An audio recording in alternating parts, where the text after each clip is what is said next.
Now, the government's climate minister, Alex Sharma, has warned that unless the tide turns quickly, we'll be out of time to tackle climate change.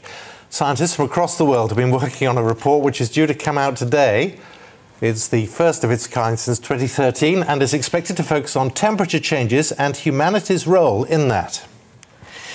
Well, Dr. Peiser is the director of the Global Warming Policy Foundation. Good morning to you. Good morning. Do you think time has run out for us to save the planet? I mean, this is quite sad and shocking at the same time, these facts, isn't it?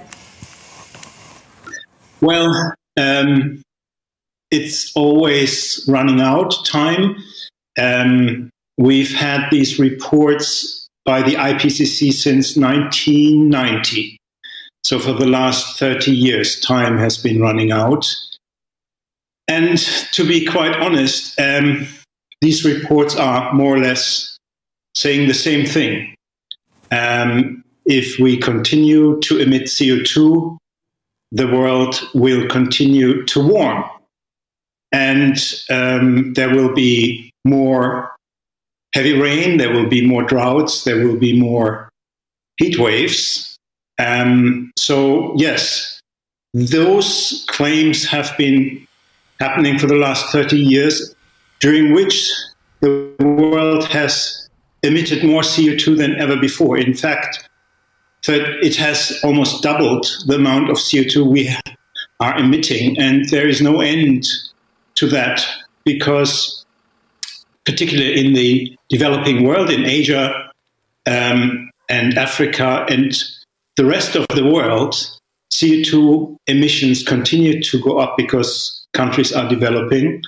And regardless what we are doing, even if we stopped emitting any CO2 today, CO2 emissions would continue to go up. This report suggests not only that things are worse than we thought, we've got less time. Yeah, it's always worse than we thought. Again, this is the kind of mantra we've been hearing for 30 years. In actual fact, the warming that has happened over the last 30 years has been actually slower than the IPCC originally predicted. So yes, the warming has continued, but at a slower level.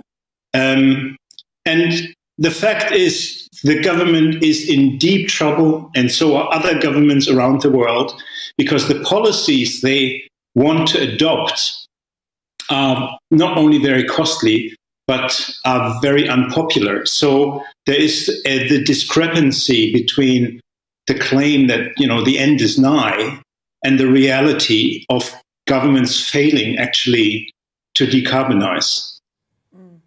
And Dr. Peiser, as we go forward, I mean, at the moment we are seeing such devastating weather changes, from flooding to the wildfires in Greece, Turkey, California.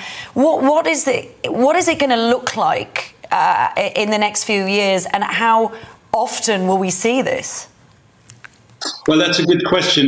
If you take the forest fires in Europe, for instance, if you look at the last 40 years, the European Union, the official body that basically measures the amount of forest that is lost to wildfires, the number of fires that occur in the last 40 years in most Mediterranean countries, these fires have actually decreased. And the reason is that we've become better at managing forests in the heat, because the heat waves are obviously there, but it's a question how you manage forests. So I guess the question how we deal with more rain or more heat waves or more fires has to do how we adapt to these rising temperatures. Think about flooding in Britain, which, you know, has been a problem for hundreds of years. The question is not whether we prevent flooding. The question is how we make our communities resilient and better prepared for heavy rain. OK, well, very interesting, very worrying as well, obviously. Thank you very much indeed, Dr. Peiser, for joining us this morning.